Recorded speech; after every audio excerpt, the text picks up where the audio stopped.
Yakobus pasal 4 ayat 1 sampai ayat yang ke-10. Yang sudah dapat bilang amin.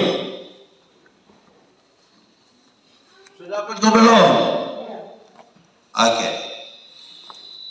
Hawa nafsu dan persahabatan dengan dunia.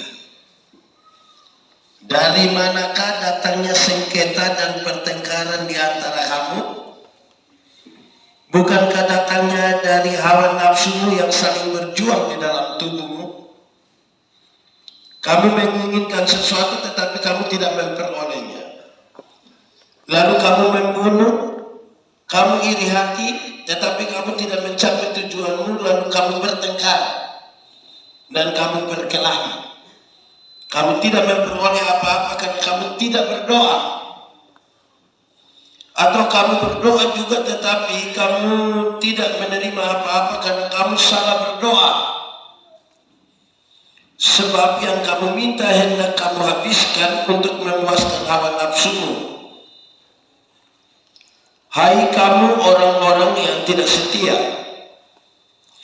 tidakkah kamu tahu bahwa persahabatan dengan dunia adalah permusuhan dengan Allah?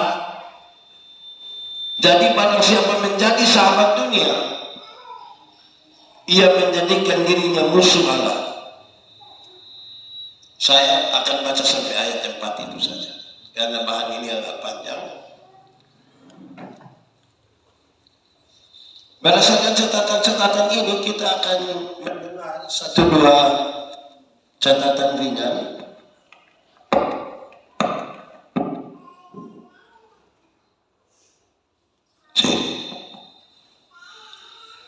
Terus nanti saya kasih kesempatan di kita untuk yang mau bertanya boleh. Tapi apa yang disampaikan oleh Yakobus itu penting. Dari manakah datangnya sengketa dan pertengkaran? Saya bertanya dulu, di sini ini anak Tuhan semua kok? Tolong jawab dulu, di sini anak Tuhan semua? Amin. Amin. Ini anak Tuhan, orang ini ada sengketa atau tidak? Masalah tanah, masalah kakak adik, masalah suami istri ada atau tidak? Oh, saya kira anak Tuhan tidak ada itu masalah. Ada? Ada. Pertengkaran ada? Ada. Oh, banyak? Banyak. Aduh, ini jadi masalah ini. Pembaca tadi bilang begini, dari manakah datangnya sengketa dan pertengkaran di antara kamu? Dia bilang, dia datang dari hawa nafsu.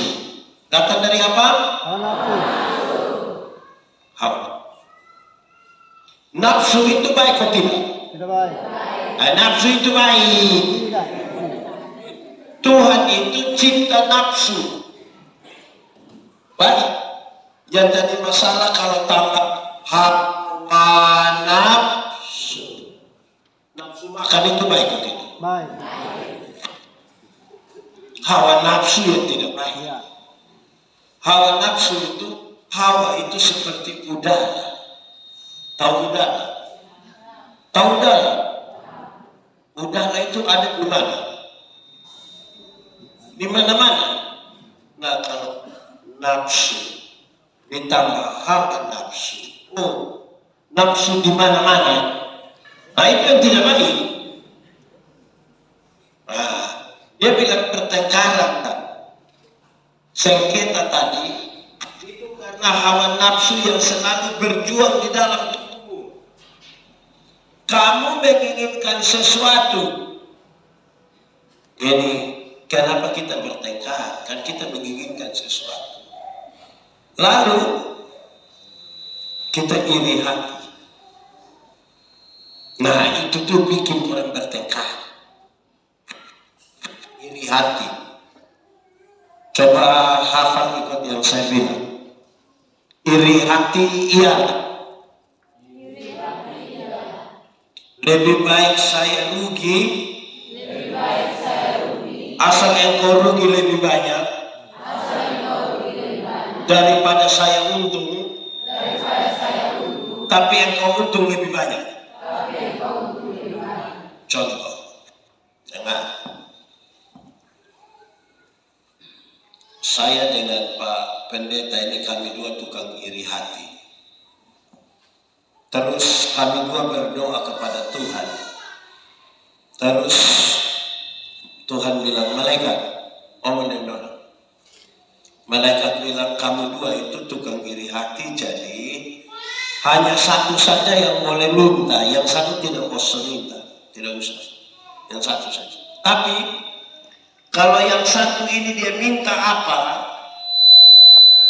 maka yang tidak minta akan dapat 2 kali lipat. Jadi kalau Pak Herman minta motor 1, Pak Manobe dapat motor.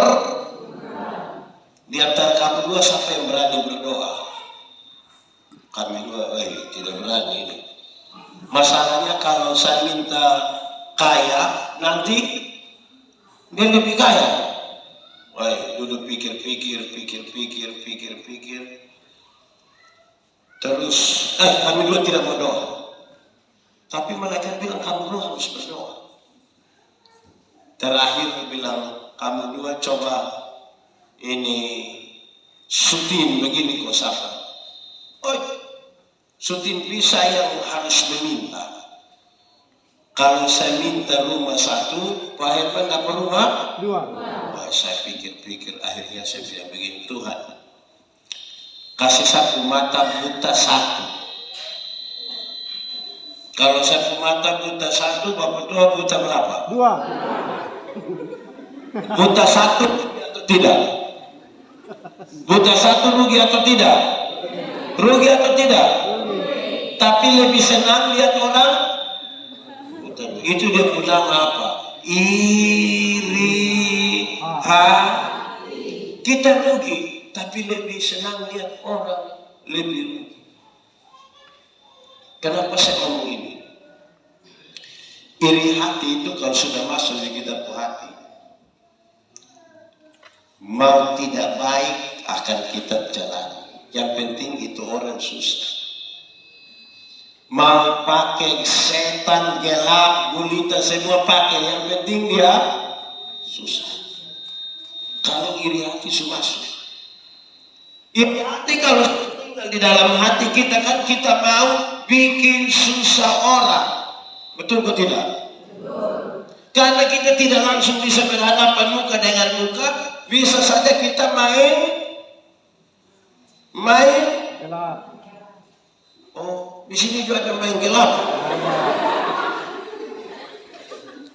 Itu dimulai dari kata apa? Iri. Di sini ada yang suka iri hati? Ada. Coba angkat tangan.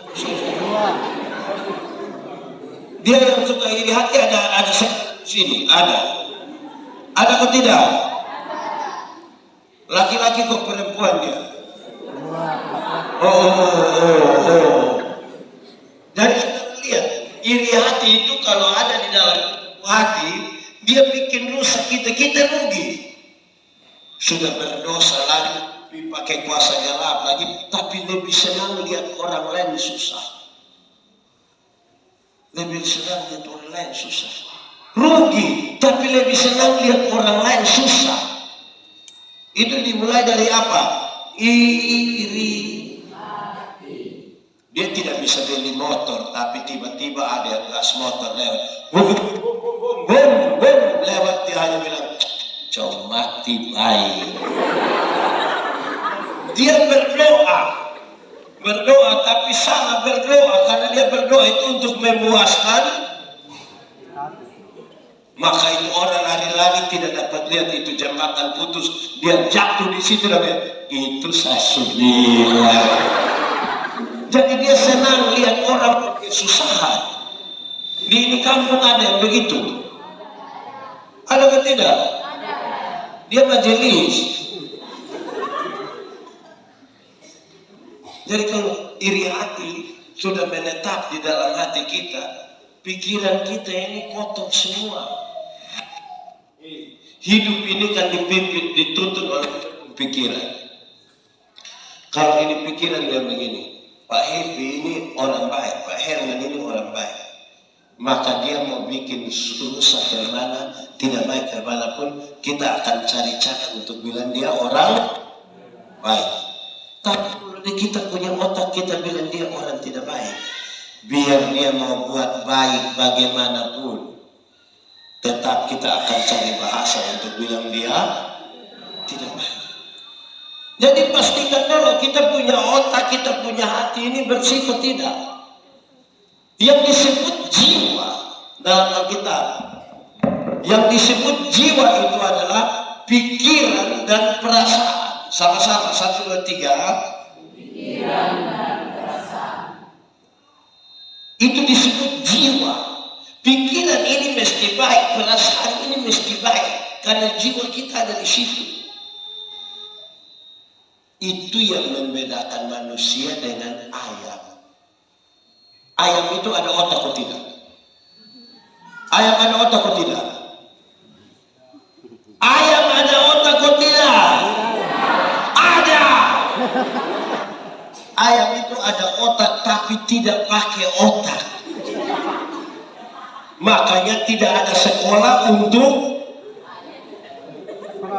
atau di sini ada sekolah ayam. Ada guru-guru untuk ayam. Ayam ada otak tapi tidak pakai. Ayam ada hati kok tidak? Ada. Dia punya nama? Hati ayam. Tapi ayam tidak pakai perasaan. Makanya ayam tidak pernah cemburu, ayam tidak pernah iri hati. Karena punya hati itu tidak dipakai untuk menyeimbangkan antara pikiran dan perasaan. Saudara, Terry bilang begini, perjumpaan pikiran dan perasaan manusia itu membentuk karakter. Membentuk apa? Karakter. Tetapi ketika manusia jatuh dalam dosa, hubungan antara pikiran dan perasaan mulai rusak. Kalau hubungan itu mulai rusak dan tidak seimbang, tadi begini, sekarang sudah tidak seimbang. Puncaknya adalah Kain tega sekali membunuh adiknya Habil. Orang kalau ini kotor, ini kotor, tidak berimbang. Dia tidak pandang itu orang tua kok, itu saudara kandung kok, itu istri kok, itu anak kok, dia tidak pandang. Di sini ada suami biasa pukul istri. Ada. Aduh. Atau sebaliknya pertanyaan, ibu-ibu yang biasa kena pukul dari suami, coba angkat tangan, coba. Jangan coba. Berani angkat tangan pulang kena pukul ulang kita. Saya mau tanya, bapak-bapak. Ini bapak, kenapa kok mau pukul sendirian, mesti kawin sendirian? Dulu, waktu mau urus bapak mama kawin, suami istri mau menikah, ini kan orang tua pusing. Siap gong, moko, piantak. Kita dialog begitu kok. Gong moko juga. Pergi ini omong pidakan, omong omong semua orang hanya untuk menikah. Bahkan tidak tahu apa-apa juga ikut mati gara-gara kita mau kawin. Betul kok tidak? Di sini orang kawin bunuh babi kok tidak? Siapa yang panah duluan? Siapa yang panah itu? Bayangkan babi yang tidak tahu apa-apa seikut mati tangan suami istri mau kawin. Habis itu lomba kau pukul di situ kau. Ini hanya soal ini. Hati dan perasaan kalau suruh saya tidak bisa.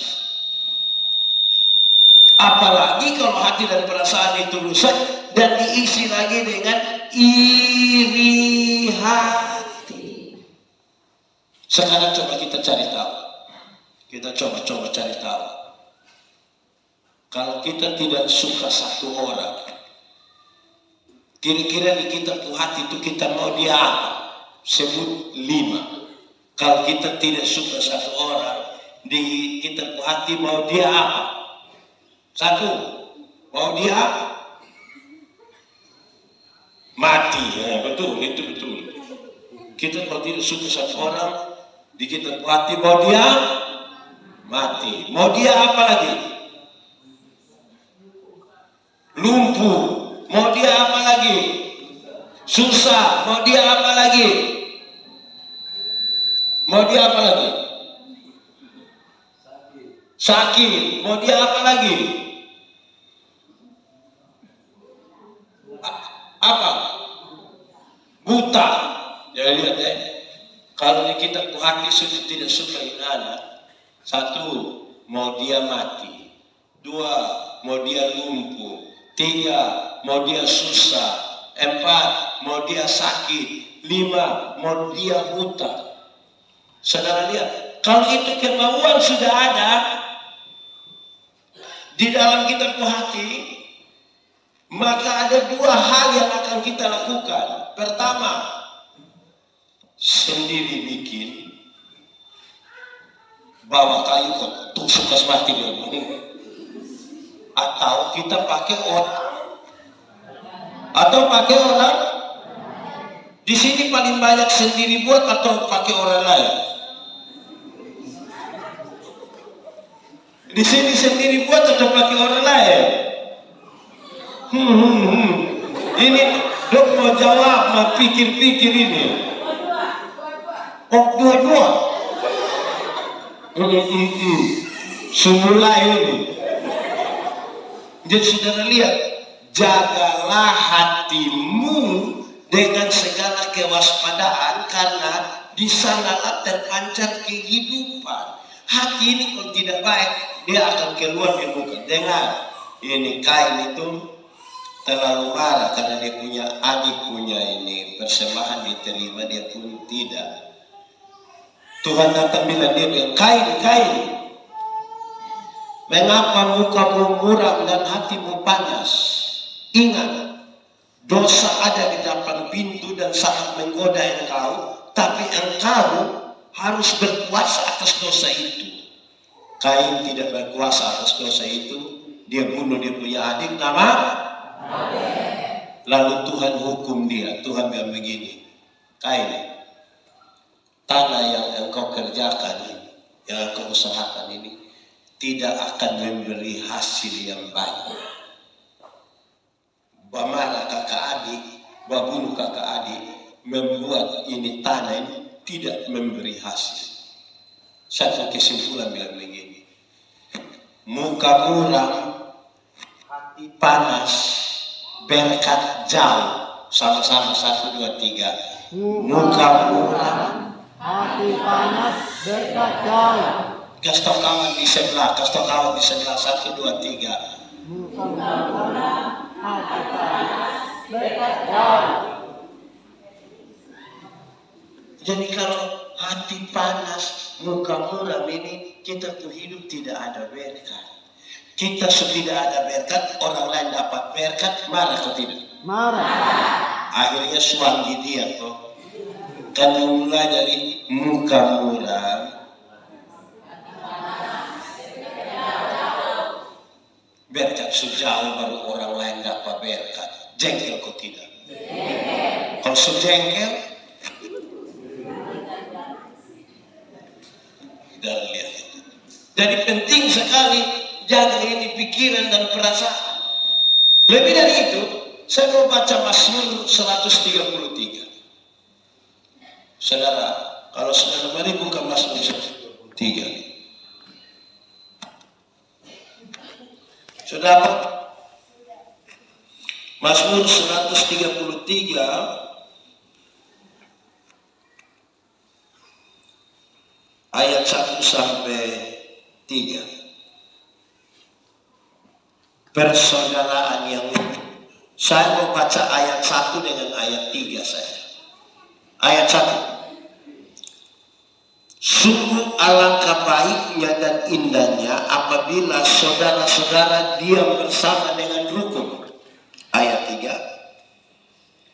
Sebab kesanalah Tuhan memerintahkan berkat kehidupan untuk selama-lamanya. Bagaimana saya menjelaskan ini? Ada legenda. Legenda itu adalah cerita lama yang dia punya asal usul kita tidak tahu tidak apa, tapi pesan moralnya kita mau pakai. Legenda itu bilang begini: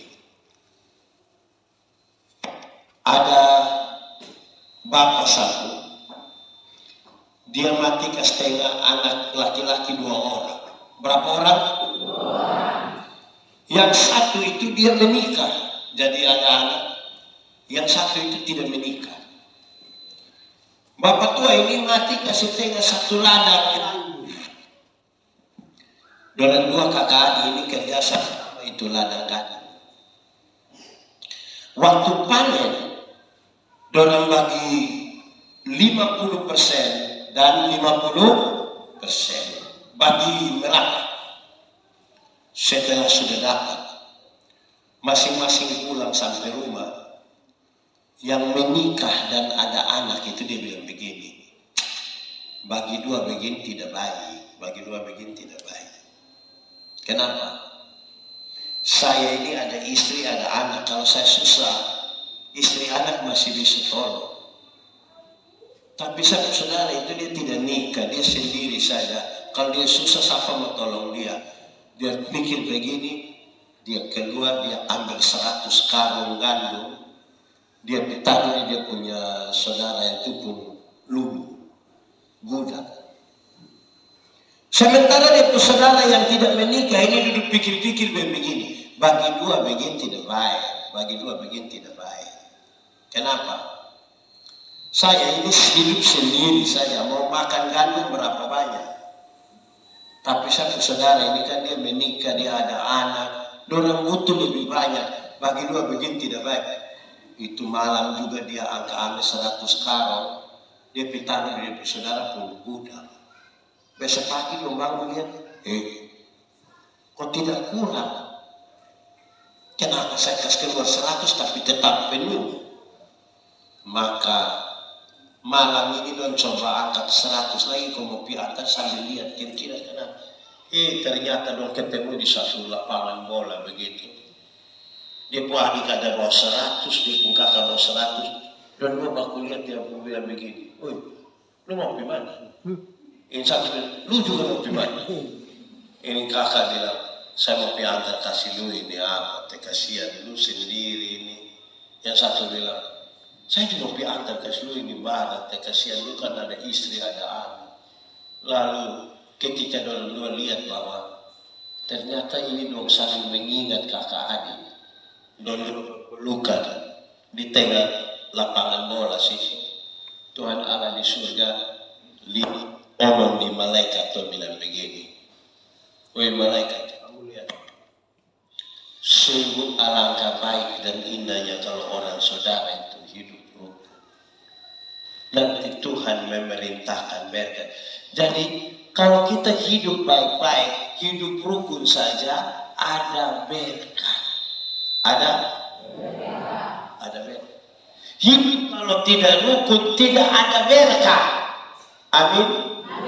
Sebab tadi muka murah, hati panas, berkat. Di sini ada yang biasa hati panas terus, yang sedikit-sedikit tersinggung, sedikit-sedikit tersinggung. Ada. Dia faham apa?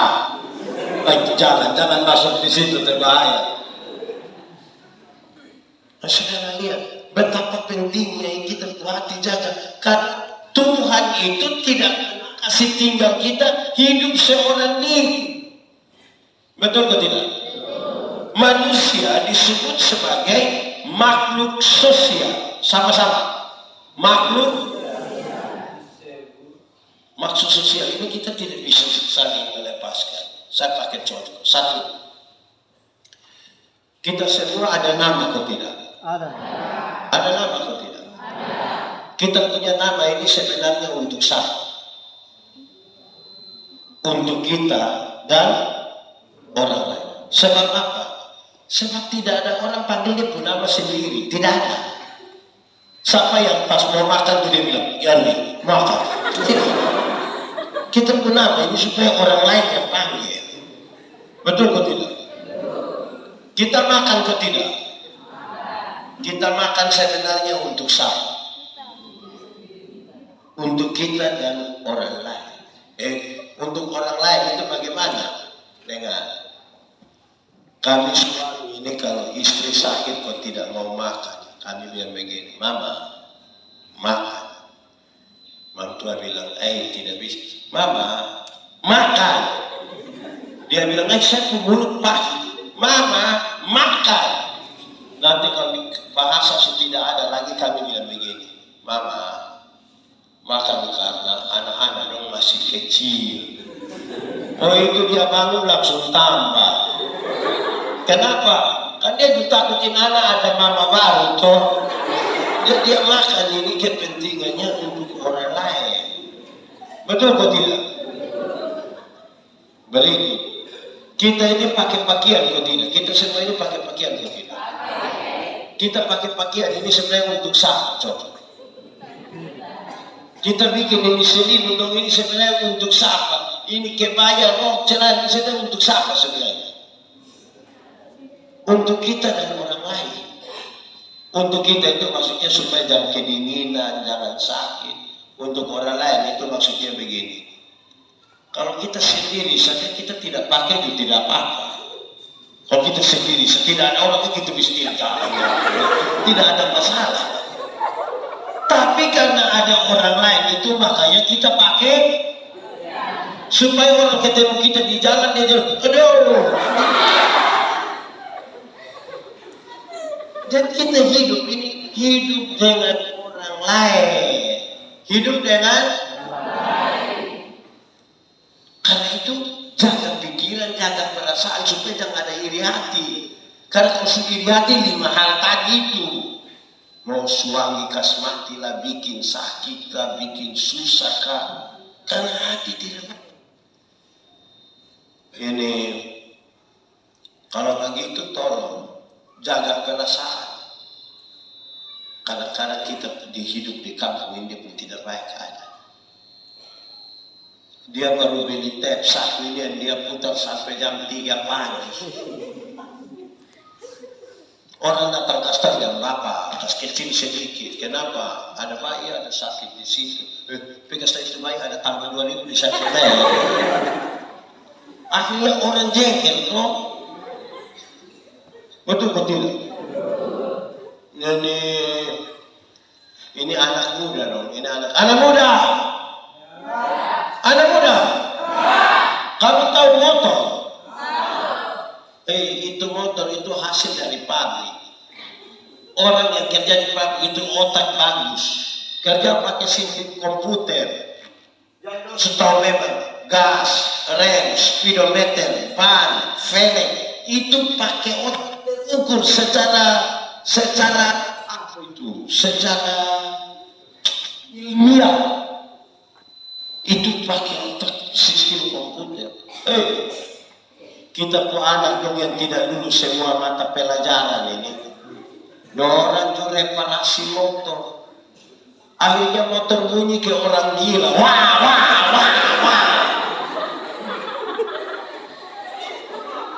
Nah, sekarang saya mau tanya. Kita mau tidur begini tiba-tiba anak muda satu lewat. Wah. Saudara bilang apa coba? Hei. Mati baik. Kalau kita tidak sanggup tolong dia pas kita dalam hati, mati baik. Hanya tanya itu, hidup tidak jaga. Saya mau tanya, suami istri di sini berkelahi kok? Suami istri berkelahi ada? Ada 2 hal yang saya mau omong. Satu, tidak ada satu rumah tangga pun yang tidak berkelahi. Semua rumah tangga itu beda pendapat, bertengkar. Yang membedakan itu adalah etika. Yang membedakan itu apa? Etika. Suami istri itu kalau berkelahi, kalau ada etika, maka itu anak dalam rumah itu tidak tahu. Bilang bapak mama ada berkelahi, tidak tahu. Tapi yang tidak ada etika, dia keluar bapak di jalan raya baru maki ancur dia puisi. Mabok hai baru ribut-ribut di situ, kita kira dua-dua semua cerai sudah. Malam kita lewat baru ada bilang, nah yang tadi siang yang semua baku bunuh mati itu. Jadi hati dan otak ini bikin kita bertindak dengan etika. Etika adalah bagian dari spiritualitas. Spiritualitas itu gerakan dari dalam keluar. Yang di dalam itu teologi. Yang di dalam itu apa? Teologi itu iman. Apa yang kita yakini tentang Tuhan. Apa yang kita belajar. Yang keluar itu etika. Perjumpaan antara teologi dan etika. Itulah spiritualitas. Jadi kalau di keluar itu tidak baik, berarti dia punya persoalan teologi dalam hati itu bermasalah. Itu orang hati tidak baik. Sedikit-sedikit bilang, jangan Yesus berkuasa, Tuhan Yesus tolong. Tapi bakal lain dan semua tetangga yang ada di dekat rumah kemana. Itu di dalam sini bermasalah. Betul betul. Ketika dia tiap hari omong, sepertinya dia orang sekolah bagus. Tapi kalau dia punya hati yang tidak bagus, nanti kalau dia mulai tersinggung sembarang di situ, di Kupang itu kalau orang mulai tersinggung terlalu banyak, orang bilang karena dia otak ada masalah. Betul betul. Jadi dia jangan, dia sudah jangan ikut gila.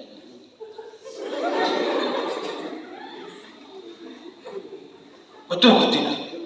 Karena itu pelajaran kita hari ini adalah jaga otak, jaga hati. Sama-sama 1, 2, 3. Jaga otak, jaga hati. Kasih tahu di sebelah, tunjuk dia ke otak.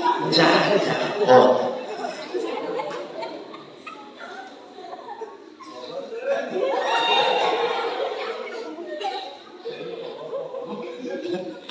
Jaga otak, jaga hati. Saudara lihat, otak di hati itu. Kita ibadah, ada anjing lewat sini. Semua yang duduk tidak suka kalau ada anjing di atas itu. Betul betul. Ya. Yang membedakan itu adalah etika. Orang yang punya etika bagus, dia pikir, saya usir kok tidak. Dan sampai saya usir mengganggu ibadah. Bisa saja dia tidak akan usir. Walaupun dia tidak suka anjing ada di situ, tapi dia menjaga. Dan sampai saya usir dia orang terganggu. Etika. Yang tidak punya etika itu dia lihat anjing di situ dia sama bu anjing itu macam dia bertuan saja. Sama-sama tidak suka anjing ada di situ. Yang membedakannya adalah apa tadi? Ini harus jemaat dengan etika yang baik. Etika itu ada 4 tingkatan. Berapa tingkatan? 1. Kalau saudara dengar sesuatu, pastikan dulu benar atau salah. Sama-sama. Benar atau salah. Jadi jangan dengar langsung ngomong, dengar langsung terus kata ini handphone, ini dia baru terima apa, tidak tahu betul kok tidak, lanjutkan. Betul kok tidak ini di kampung ini. Cek dulu betul atau tidak. Itu pertanyaan. Betul atau tidak. Kedua, Pak Pendeta, ternyata betul. Kasih naik yang kedua, penting atau tidak penting? Betul, tapi belum tentu penting.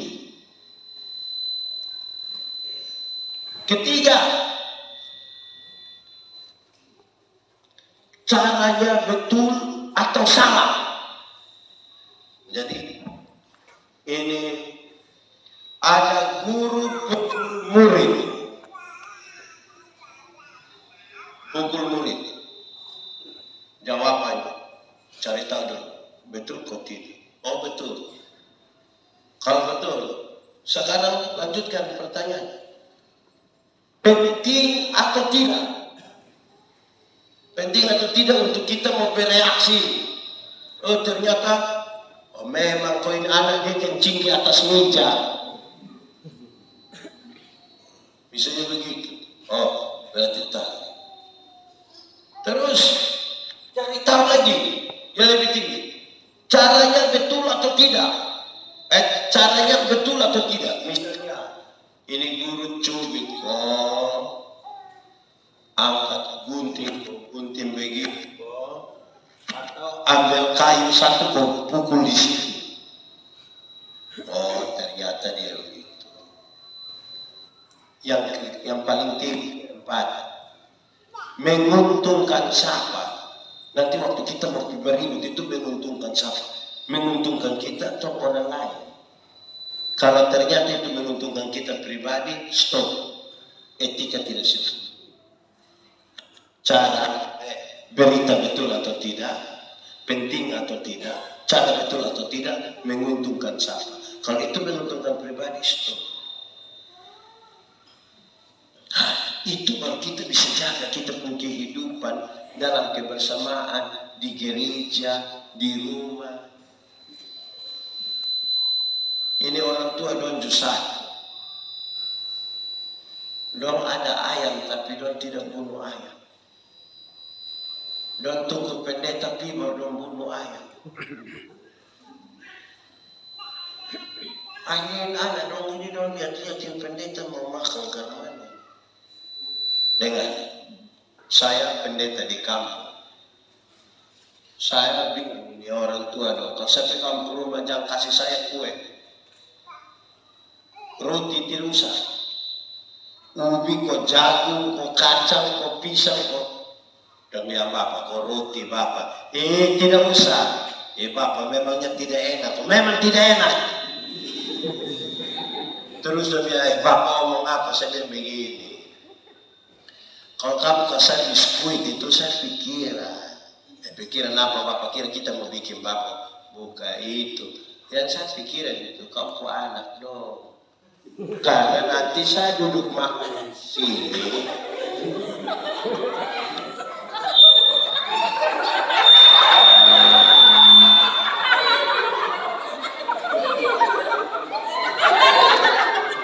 Don dari situ kamu.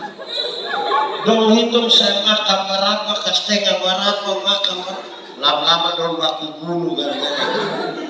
Jadi yang paling baik itu kasih pisang atau jagung, jadi di muka ada satu piring, di belakang ada 2 bokor. Mengerti yang saya maksud?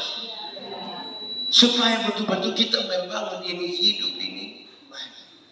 Saudara dengar, kita di daerah ini ada dia bapak. Dia kurang satu itu adalah kadang-kadang kita terlalu baik sampai kita rugi. Contoh, kami di kampung, satu om satu ini buka kios sama-sama dengan orang Bugis. Habis itu 2 tahun kemudian orang Bugis pun kios naik tambah 1 lantai. Satu om tinggal kacang goreng 2 bungkus. Dia persoal di mana? Dia persoal di mana? Dia persoal di 2 orang. Orang pertama nama pendeta, orang kedua nama kalau di timur dia punya nama Atuin Ama. Di Alon berarti pohon pelepas. Woi ada kios bapak, baru tiba-tiba pendeta lewat. Bapak, singgah dulu. Langsung Bapak tua main mata sampai. Oh, mulai keluar sudah itu. Itu bayar atau tidak? Bayar atau tidak? Yang Bapak tua bilang, pendeta sudah jangan Bapak bukan tiap hari Bapak datang di sini jadi sudah ini suka keluar kopi gula ini belum tambah biskuit belum. Pendeta selewat 2 jam kemudian pohon pelepas lewat.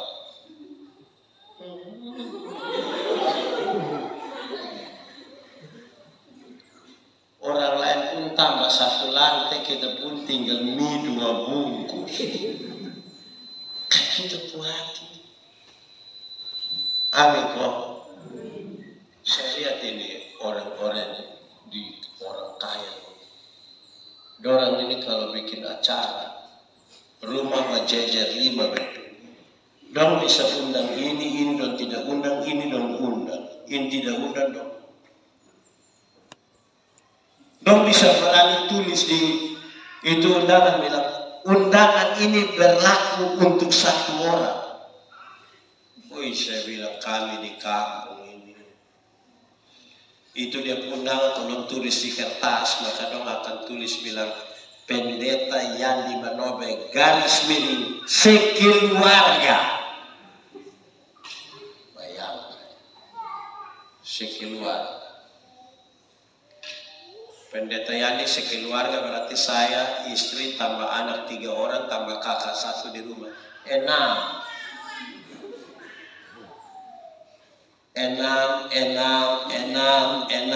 6 kali 5.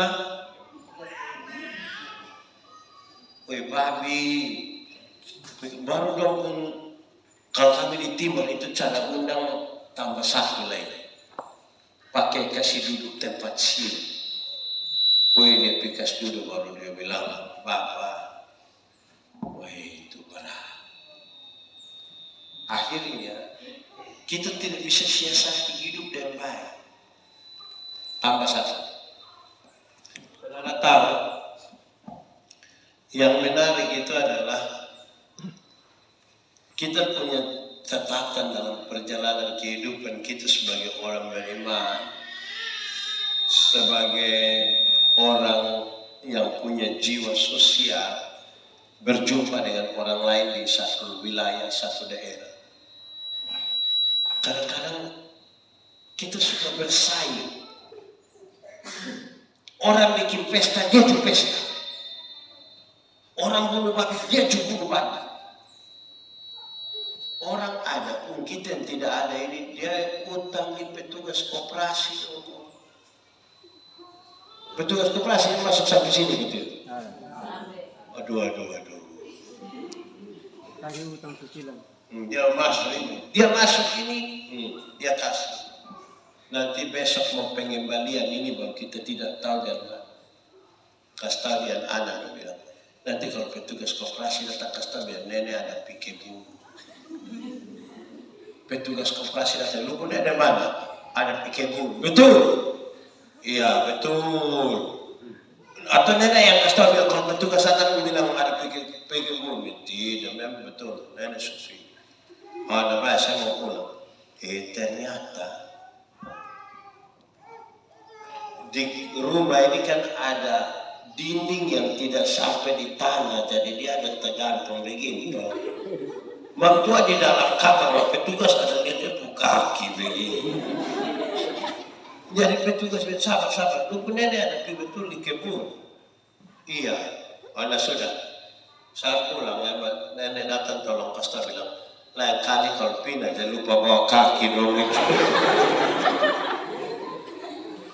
Lihat kalau kita tidak mampu, karena mau bersaing dengan orang atau bersaing dengan orang, tidak mampu utang tidak bisa kasih lunas, tipu. Wih, kalau itu berarti ini baik atau tidak? Ini baik atau tidak? Kasihnya orang mau pesta dia pesta, kalau kita tidak bisa tidak usah. Kok yang penting itu doa. Terlalu paksa diri apa? supaya kita buat ini. Tadi saya urutkan itu begini. Kalau kita suka bersaing begitu tidak benar. Tadi orang ada barang, kita tidak ada.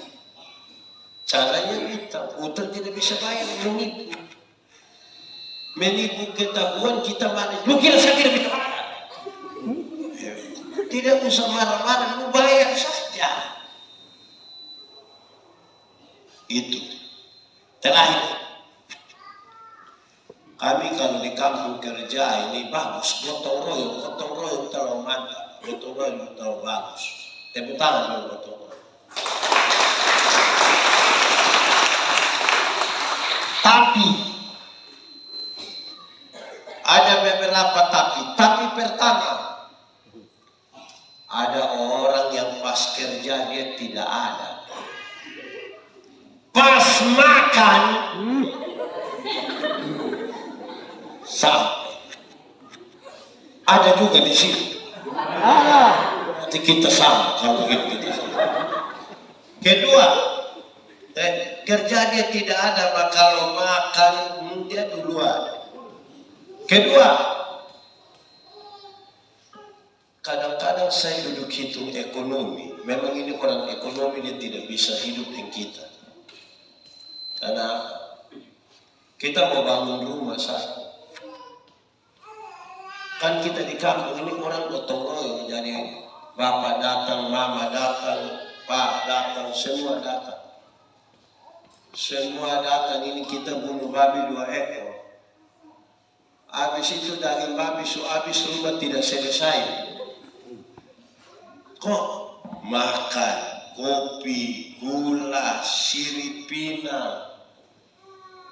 Kalau saya duduk pikir-pikir, kalau jual buang itu babi 2, senang kali habis ini. Habis itu mau ini. Tapi ini gotong royong ini yang separuh datang hilang. 2 ekor babi habis di rumah tidak selesai. Nah, maksudnya ini bukan berarti tidak boleh, saya tidak omong untuk tidak boleh berkorban, tidak boleh gotong royong, saya tidak omong. Satu maksud itu begini, Tuhan kasih kita akal, Budi. Tuhan kasih kita perasaan untuk menghitung dengan baik segala sesuatu. Ini anak kecil ada dong ini justru sekarang pegang handphone 2. Lu mau telepon siapa? Apa yang terlalu?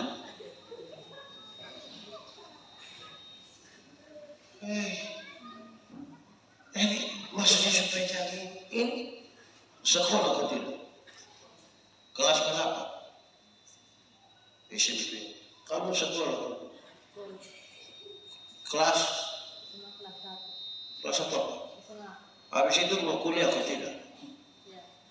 Orang tua kalau kirim kamu ke kuliah di Kalabahi kok, di Kupang kok, orang tua di sini bukan dong ada kaya, tapi dong pun mau supaya anak-anak itu lebih baik dari orang tua. Tolong pi sekolah bukan pi pacaran di sana. Anak sekarang dong pun pacaran ini sama ke nenek tua dong. Bapak panggil su mama, Mimi. Dong baru pacaran sama dong pun anak pun nama Suada. Jadi ke saya nama Yandi, terus aku istri nama Antoneta, maka kami siap anakku nama Yanto. Ingat kok kuliah saja, tidak usah pikir orang tua boleh setengah mati di sini, kapan wisuda, bayangkan bosan empati di kuliah. Ini satu wisuda, lupa papa mami itu pikiran, gue betul anak kapan lo, baru tak 7 tahun wisuda. Orang tua itu pikiran. Dong maksud mau bikin kampung hidup lebih baik, itu karena soal ini. Siapa tanya orang tua, di sini ada anak-anak yang bawa omong dan orang tua dong tidak terima, dong ada yang banting pintu. Mana kok pintu ada anak begitu ada? Ada. Saya kasih tahu kamu. Kamu yang banting pintu itu kan, kamu belum tahu harga pintu berapa. Kalau kamu sudah tahu itu harga pintu, ternyata susah. Saya bayangkan, saudara bayangkan tadi Pak Pendeta kasih tahu saya ini, kita mau turun sampai Moro, saya ini naik ojek susah. Mau sampai Kalabahi berarti seberapa? 200. Nah, kalau hanya naik motor kita mau bawa kemiri berapa banyak? Mau bawa hasil berapa banyak? Uang habis di transportasi sah. Itu hanya mau pikirin kayak gitu.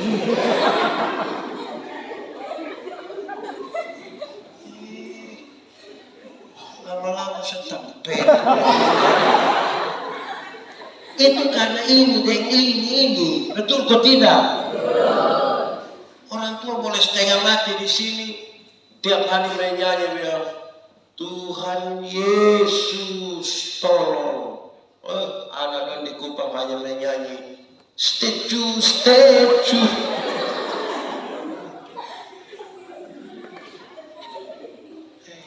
Coba songgerinte. Lu juga.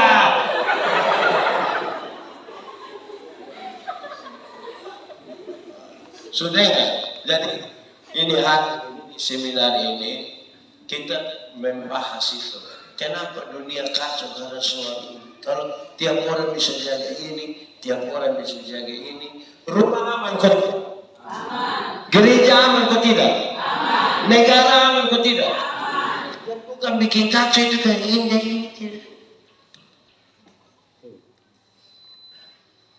Nah, saya sampai situ saja loh. Ada yang mau ngomong, silakan.